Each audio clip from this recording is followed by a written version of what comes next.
LEGO sets are full of details most people never notice, like this pattern of Woody from Toy Story in the Magic of Disney set. But the LEGO Star Wars theme in particular has some of the most hidden details I've ever seen. From this micro build of Darth Vader and Luke Skywalker in the Emperor's throne room, to this Stormtrooper kill count from the Ewoks on Endor. There are a million little Easter eggs just like these two all over LEGO Star Wars. So today, I'll be showing you 17 of the craziest ones I could find. Starting off with some characters cleverly hiding in plain sight. This one is hidden so well that I could only find one real picture of it online. What you're looking at are the innards of the Millennium Falcon cockpit, but these pieces here look almost too perfect to be an accident. This is without a doubt a reference to none other than Lando Calrissian. You can find this Easter egg in the Ultimate Collector's Series Millennium Falcon to be exact, and considering Lando's history with the ship, it only makes sense to bake him into the build. This one is extremely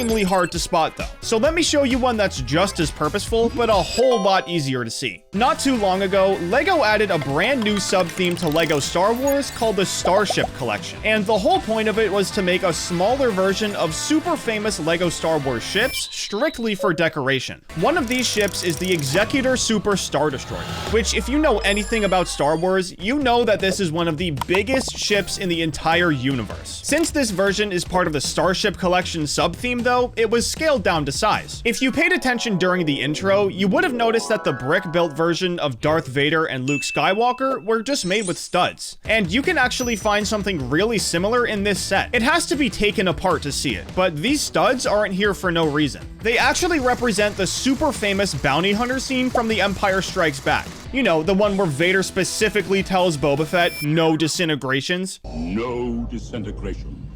This is one of the easiest and most fun ways to slip an Easter egg into a LEGO set. But let me show you that Darth Vader and Luke Skywalker one that I keep talking about. It's in this mini version of the Death Star 2 set, and even though it would fit perfectly into the Starship collection, it actually isn't a part of it. It was technically made to celebrate May 4th in 2023, but who cares about that? Where are Vader and Luke? Well, if you open the panel 2 from the left of the super laser, that's where you can find these 4 studs. They're here to represent when they fought in the Emperor's throne room. I will not fight you, Father. And considering how much happened in there, I'd say this is a worthy cameo. But not every cameo in LEGO Star Wars has to be this discreet. Sometimes all you have to do is check the back of the set. This exact scenario played out in the Trash Compactor diorama set. This one pays homage to the scene where Han, Luke, Leia, and Chewie were almost crushed to death in a trash compactor on the Death Star. And the only reason they survived was because R2-D2 and C-3PO disabled it. These two droids are clearly the heroes of this scene. So when you flip the set around and see them on the back, you realize that everything is exactly where it should be.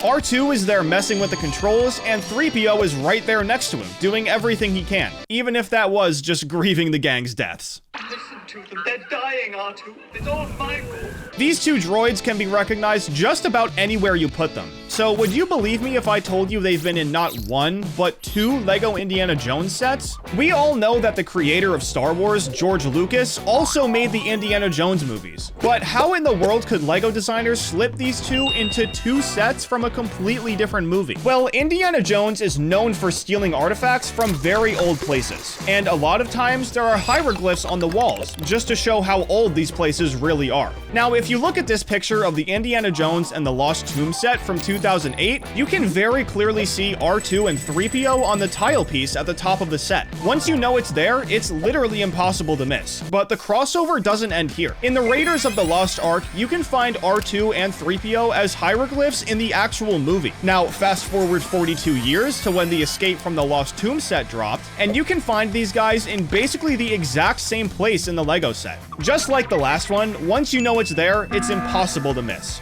Okay, I've been talking a lot about cameos, so why don't we switch gears so I can show you some Easter eggs that are functional parts of a set. The first one is a super famous one in the R2-D2 set from 2021. Remember the scene in Return of the Jedi when Luke was about to walk into the Sarlacc pit, but then he used the diving board to fly into the air and R2 launched his lightsaber to him? Well, LEGO certainly remembers it, because look what they added to this set. Luke's lightsaber is literally sitting right there. R2 carrying his lightsaber was a huge part of this plan. plan, so it only makes sense that LEGO included it in the set, just like Lando with the Millennium Falcon. Who's another famous droid LEGO could do something like this with? Well, the answer is BB-8. LEGO released a set for this little guy back in 2017. But unlike R2, he doesn't really have some special scene where he has to hide something. So what could LEGO do for him? Well, a cool little trick he did was use a lighter to give a thumbs up. I mean, he did it so much, it was basically his catchphrase. So what choice did LEGO have other than to include that same lighter in the set? This lighter was literally a part of BB-8, so I don't think people would have been too happy if LEGO left it out, like what happened with the headless AT-ST set. I don't think they want anything like that happening ever again. Anyways, the next small detail actually isn't really that small, and it isn't really in a LEGO set. In fact, the item is only sold by itself, and it's a reference to one of the longest running jokes in Star Wars. When we first meet Luke on Tatooine, he sits down and has some blue milk with his aunt and uncle. Don't ask me why. I have no idea why they chose the color blue.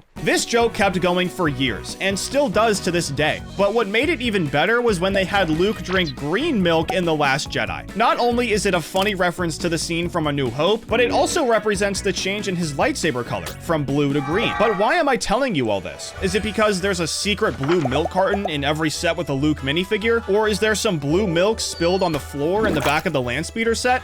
Nope. Not at all. LEGO actually gave away a blue milk Luke Skywalker minifigure to people who bought the deluxe version of LEGO Star Wars The Skywalker Saga. And to this day, I'm still beating myself up for not buying it. But yeah, if you've seen this minifigure around, now you know why it exists. You can find the answer to a bunch of tiny little secrets like this if you know where to look. But the best thing you can do is know about a language called Aurebesh. It's the main language spoken in the Star Wars universe, and just like most languages, they have their own alphabet too. I'm sure you already know where I'm going with this, but there are a million Easter eggs you can find in LEGO Star Wars sets just by knowing this language even exists. I'll only show you a few, because neither of us want to be here for 5 hours. But the first one is in the Ultimate Collector Series Cantina set. You can find this sticker on a tile piece inside the bar, and clearly this is not the English language. When translated to Aurebesh, it reads wanted. But why are R2 and 3PO on a wanted poster in the cantina? Well, considering how they left Maz Eisley, you know, with the Empire chasing after them, they probably got put on a wanted list after they escaped. Another set with some Aurebeshian secrets is the Ewok Village set, one of which is actually extremely dark. But if you know anything about Ewoks, you know that they're not as cute and innocent as they look. I'll start with the tame one though. This word with a heart around it translates to Leia, and it's assumed that Han did this at one point or another. So he won't say it, but he'll carve it.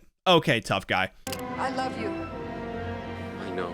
Now, the piece that's next to this one is where the dark stuff comes in. I'm just gonna come right out and say it. Ewoks not only kill stormtroopers, but they also eat them. That's why they have a million Imperial helmets lying around, and that's why they use them as drums. Now, looking at this piece, notice how there are a bunch of tally marks around the Scout Trooper helmet. Well, in case you haven't put it together, whoever lives in this tree is saying that they've killed however many Scout Troopers are tallied here. And that means that they probably ate them too. So unfortunately, these little guys are a lot more evil than they look. And even LEGO knows it.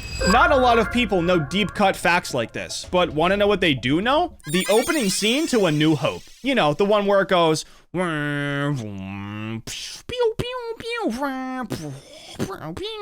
Yeah, that one. Well, the designers of the Star Wars logo set knew they couldn't leave it without any Easter eggs. So if you remove the top panel of the S and T, you can find a micro version of the Tantive ship and the Star Destroyer that was chasing after it. We know from the movies that the Star Destroyer caught up to the Tantive and trapped it in some weird docking area under the ship. And this is the part where I give LEGO designers all the props in the world. Because in the Imperial Star Destroyer set from 2019, not only is this dock part of the build, but there's even a mini Tantive included in the set that can be attached to it. This is one of the best examples of an Easter egg being brought full circle. Besides my goat Jedi Bob, of course. I mean, it easily deserves to be in the LEGO Hall of Fame. As for the rest of the references and small details in this video, I'm going to be showing you some stuff you'd only know is there if you built the set yourself. Starting with this sticker of the shield generators on Hoth in the AT-AT set. The first time we saw an AT-AT was on Hoth in The Empire Strikes Back, and their main target on that planet were the shield generators, so they could completely annihilate the Rebels' base.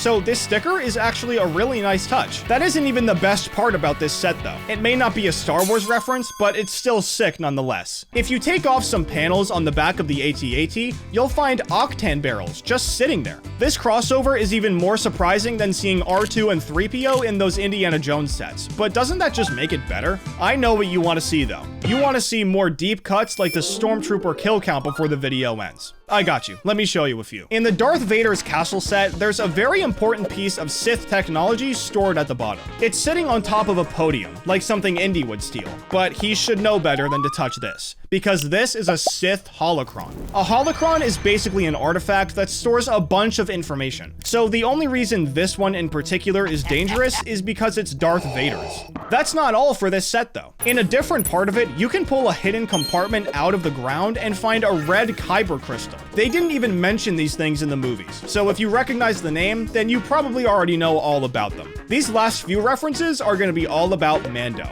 Remember how Grogu literally could not keep his hands off of the silver shift knob in the Razor Crest? He literally had it in his hands or in his sight at all times, and since it's part of the ship, you can find it clear as day in the cockpit. Unfortunately, LEGO didn't unretire their chrome paint for this piece, which would have been awesome, but that's without a doubt the same silver shift knob. Another obsession Grogu has are eggs. For some reason, he loves eating them, no matter who they belong to. He ate the ones in the Ice Spider's nest, and he also ate the ones that belonged to the Frog Lady. We know for sure that he wasn't supposed to touch the Frog Lady's eggs, since Mando scolded him right after he ate one. No. That is not food. But guess what you can find right next to Grogu's carrier in the Razor Crest set? Yup, those are without a doubt the Frog Lady's eggs. Whether it's deep cuts like these last few, random cameos you never knew were there, or functional parts of the set, there's an Easter egg or reference in a bunch of different sets from LEGO Star Wars. But what was your favorite one in this video? Be sure to let me know down in the comments, and don't forget to subscribe.